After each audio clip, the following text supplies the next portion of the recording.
Apenas conocida esta novedad, se conoció también el dato de 5 renuncias de personas que tienen parentesco directo con ministros del gobierno de Mauricio Macri, entre ellos las hermanas del resistido Triaca, luego de aquel audio viral, le comentaba más temprano, en el que se escuchaba al ministro maltratar, insultar a una empleada que encima tenía en negro. Hoy Triaca vuelve a una reunión de gabinete, es uno de los temas centrales donde el periodismo pondrá, por supuesto, la mirada para contar después qué trasciende. Dijo el presidente que lo respalda, desde luego. Mucho se ha dicho también acerca de estas 3 medidas y nosotros hemos invitado al diputado que forma parte de Cambia Mendoza, que es demócrata, Marcos Niven, porque es el autor de un proyecto precisamente contra el nepotismo. Bienvenido, Niven, ¿cómo está? Muy bien, gracias. Buenos días, Cecilia. Un proyecto que no es nuevo. No, lleva más de 1 año y medio en la legislatura. ¿Y qué pasa? ¿En qué parte de la legislatura? Está en la Cámara de Diputados, donde yo lo presenté. Hay una resistencia a aprobarlo. Inclusive cuando se trató la ley de ética pública, lo quise incorporar en la ley de ética pública y tampoco tuve éxito. Lamentablemente es algo que la sociedad nos reclama, es una de las prácticas políticas que la gente repudia y por las cuales nos votaron en Cambiemos y en Cambia Mendoza, para que cambiemos estas prácticas políticas que son de alguna manera irritantes para la población. Y lo del nepotismo tiene principalmente que ver con un privilegio de quienes son parientes y logran llegar a la función pública a través de nombramientos directos. En eso consiste básicamente, esto es lo que enerva en general a la población una vez que se conocen los casos. En general tratan de guardarse bajo 4 llaves, pero tarde o temprano se enteran y provoca mucha indignación. Usted hablaba de resistencia, el proyecto no está tratado, pero está vigente, desde luego, ahora más que nunca. Yo creo que esto es una nueva oportunidad, indudablemente con esta convocatoria que hace Macri, que le pide a las provincias que apliquen estas mismas medidas con las cuales estoy totalmente de acuerdo con todo lo que ha anunciado el presidente Macri, y creo que la provincia de Mendoza en este tema específico tiene que avanzar. La propuesta mía era para los 3 poderes del Estado, porque sí, ha ocurrido esto en los 3 poderes, y de alguna manera va a lograr que las instituciones sean respetadas y levantar un poco el prestigio de quienes ocupamos una función pública que hoy no está muy elevado, está muy bajo. Entonces, recuperar esa credibilidad tiene que ver con la transparencia con que actuamos y realmente dando el ejemplo, como dijo Macri. Desde la política tenemos que dar el ejemplo. ¿Qué cargos abarcaría este proyecto, o al menos menciona? No, es para la totalidad de cargos dentro de la función pública de los 3 poderes, que únicamente un familiar puede llegar a ocupar un cargo si compite. O sea, y esto es muy importante, porque si realmente a través de un concurso, de un sistema de competencia, demuestra que es el que más méritos tiene, bueno, no hay que negárselo, que pueda llegar, porque ahí sí, digamos, el Estado va a tener a las mejores personas trabajando dentro del Estado. De hecho, ahora se ha abierto un concurso. Si estuviera este proyecto activo en ley ya convertido, podrían participar. Concursar. Inclusive yo lo planteé también para las licitaciones públicas, porque muchas veces hay empresas donde hay un familiar que participa dentro de, digamos, de una licitación en el Estado, y este proyecto lo contempla. Si demuestra que es la mejor propuesta, también puede ese familiar estar licitando con el Estado. Entonces, siempre y cuando tenga un plano de igualdad con cualquier ciudadano y compita y demuestra que es mejor, puede acceder. Si no es así, lo que estamos prohibiendo son los nombramientos directos, que esto es lo que ocurre en general, sí, y que realmente es lo que irrita. Que apenas desembarca un funcionario que ha sido votado, bueno, básicamente se trae a su gente. Sí, eso generalmente lo justifican diciendo que en los cargos, digamos, del Ejecutivo, la única persona de confianza que le puede cubrir las espaldas es alguien íntimo, un pariente, pero no es así. Esto es una excusa, es una excusa, pero esto es lo que se dice en general. Bueno, ¿y quién denunciaría ese nepotismo? ¿De qué manera llegaría el dato de que una situación es irregular de acuerdo a esta ley que todavía, insistimos, es proyecto, no está votada, pero de qué manera se llegaría al dato para poder desactivar esta situación?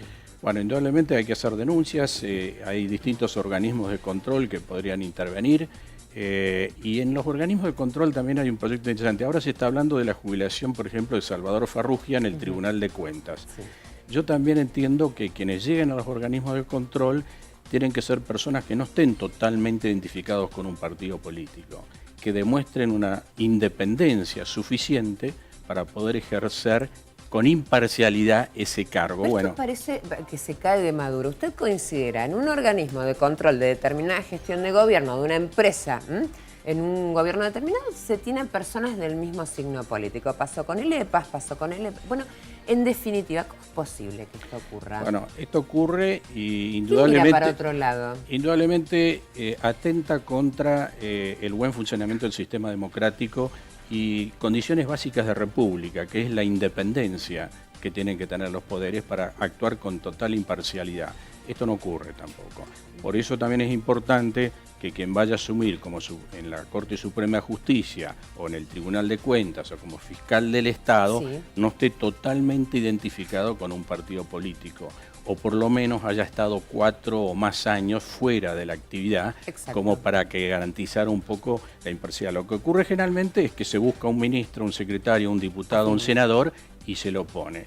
Y esto atenta contra el sistema democrático, vuelvo a repetir, porque uno lo que está tratando de alguna manera es que prevalezcan las ideas propias en ese otro órgano, y no debe ser así. Esto ocurre.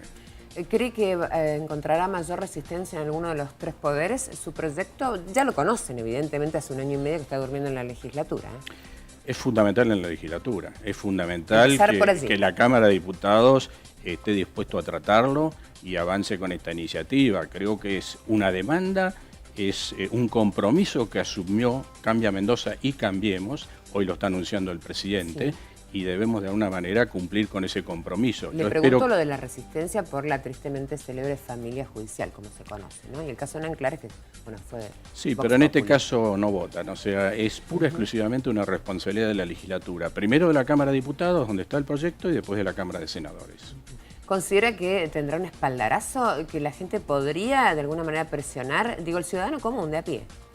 Yo lo pedí cuando lo presenté, porque yo sabía que esto iba a ocurrir. Y dije, la única forma de que esto salga es que realmente haya una demanda importante de la gente, de ustedes, de los medios de prensa, que siempre actúan, digamos, como la forma de transmitir las cosas, de hacer saber a la gente, pero creo que sería altamente positiva para el sistema democrático que este tipo de iniciativas se implementen en la provincia de Mendoza. Bueno, se dice que el Ejecutivo Nacional podría bajar este pedido a las provincias precisamente. Y hay otros 2 puntos interesantes en este proyecto que ha planteado el Ministerio de Modernización a nivel nacional, que tienen que ver con el congelamiento de sueldos. Usted ya ha dicho que está bastante en consonancia con todo lo dicho. ¿Se podría aplicar en Mendoza también?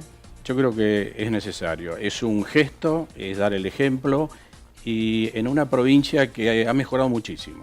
O sea, de una situación caótica se ha normalizado, es una provincia previsible, se cumplen con los pagos, pero seguimos con déficit, y seguimos en el mismo presupuesto 2018 saliendo a necesitar 7.000 millones de pesos de nuevos endeudamientos para cumplir con los vencimientos y con el déficit operativo. O sea, no está todo solucionado. Y es importantísimo en la provincia y a nivel nacional lograr presupuestos equilibrados como punto de arranque recién de solucionar un montón de temas más. Hay mucha pobreza, hay mucha gente que no llega a fin de mes, entonces yo creo que como gesto y en este escenario sería bueno que también nosotros nos congeláramos nuestros sueldos de los funcionarios, ¿no? De los más altos, porque se aplica el mismo porcentaje, el 15,7 de aumento para el sueldo inferior de la escala, digamos, del Estado como para el superior. Y indudablemente, en el caso de quienes más ganamos, ese 15,7 es un monto más importante, ¿no? ¿Usted no se queda con eso que dicen algunos, ganamos más porque tenemos una labor más destacada y con mayor responsabilidad? ¿Se ha escuchado en más de una ocasión? Sí, yo creo que la política es vocación de servicio, y uno cuando ingresa en la política tiene, digamos, la esperanza de poder modificar cosas, de corregir cosas, y para eso ingresa en la función pública. Yo creo que debe ser así, y por lo tanto también coincido plenamente con lo que ha dicho Mauricio, que es realmente dar el ejemplo desde el Estado, y lo que nos está haciendo falta para aumentar, vuelvo a repetir, la credibilidad en la clase política. Si nosotros no damos estos ejemplos, la gente va a seguir viendo la parte negativa, estos enriquecimientos descomunales de gente que está dentro de la función, o los mismos acomodamientos, digamos, de familiares. Toda esta cosa va deteriorando la credibilidad en la clase política, y para sostener, digamos, un sistema democrático que sea sólido y creíble y que realmente nos saque adelante, bueno, estas son ejemplos y medidas que tenemos que hacer y cambiar, vuelvo a repetir, esas prácticas políticas que tanto daño le han hecho al sistema. ¿Estamos muy mal parados en ese punto, de parientes en ¿En Mendoza? ¿En Mendoza? Yo siempre creo que Mendoza es un poquito mejor que el resto del país, pero ocurre.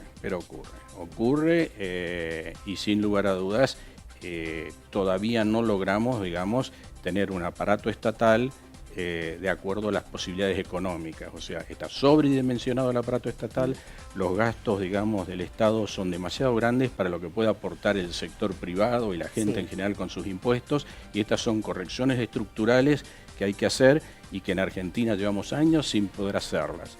Y que Cambiemos y Cambia Mendoza llegan al gobierno justamente para modificar estas cuestiones y hacer esas correcciones estructurales. Así que manos a la obra, quedan 2 años de este gobierno provincial y nacional y tratemos de en estos 2 años hacer todas estas correcciones que las podemos hacer. Esto no es tan dramático, o sea, aprobar una ley de nepotismo, congelar los sueldos de los funcionarios, no es una cuestión tan difícil.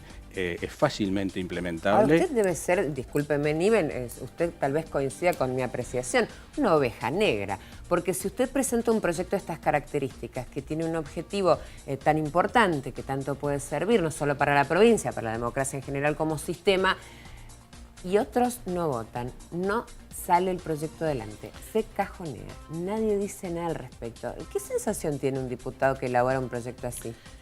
Bueno, en algún momento en la prensa me pusieron un título que era el ganso rebelde y el pato rengo. O sea, esa es un poco la visión que tuvo un periodista de mi persona. Pero yo estoy en la función pública para esto. Yo estuve en la función pública hasta el año 2005, tuve 10 años fuera de la función pública, volví entusiasmado con esta convocatoria 10 años después, en el 2015, y voy a cumplir mis 4 años de la forma que creo que puedo serle útil a la provincia. ¿Con el proyecto votado? Yo estoy con estaba medio decepcionado, pensaba que no iba a poder sacarlo. Cuando fracasé de vuelta en la ley de ética pública dije esto va a ser muy difícil que salga, pero con esta iniciativa del presidente Macri, inclusive con su pedido que las provincias también implementen estas medidas, me ha dado un nuevo brío de entusiasmo que hay una posibilidad de sacarlo adelante. Lo ve entusiasmado con la gestión de Macri, con la de Cornejo en particular. ¿Considera que este congelamiento y estos cambios que pueden servir para la consideración de la opinión pública se pueden dar? ¿Qué dice? Yo creo que Cornejo ha hecho muchísimo en estos 2 años, pero no hay que amesetarse, no hay que creer que está todo terminado. En la política es sumamente dinámica y queda muchísimo por hacer. ¿Hay medidas antipáticas que ningún político quiere tomar en la función pública? Lo sabemos. Hay medidas antipáticas, pero yo no creo que esto sea antipático. Yo creo que esto es algo que va a tener el aplauso de todo el mundo. Y le vuelvo a repetir, no es una cosa tan traumática, es simplemente decir, bueno, si un pariente quiere estar en la función pública, tiene que competir, tiene que demostrar que tiene los méritos suficientes para ese cargo y ahí nadie va a decir nada. Lo que pasa es que no puede ser que siga habiendo nombramientos directos de parientes, porque eso sí es muy negativo para todo el sistema, inclusive para los que están dentro de la función pública, lo desincentiva. ¿Para qué me voy a capacitar? ¿Para qué voy a tratar de ser mejor para poder escalar dentro de una carrera pública si cada vez que hay una posibilidad entra alguien por la ventana, por afuera, sin demostrar absolutamente ningún mérito? Bueno, estas son cosas estructurales que hay que corregir y para mejorar, y no son tan traumáticas, son fáciles de implementar. Muchas gracias, diputado. Gracias a vos, Muy Cecilia. amable. Marcos Niven, el autor del proyecto contra el nepotismo que duerme todavía en la legislatura.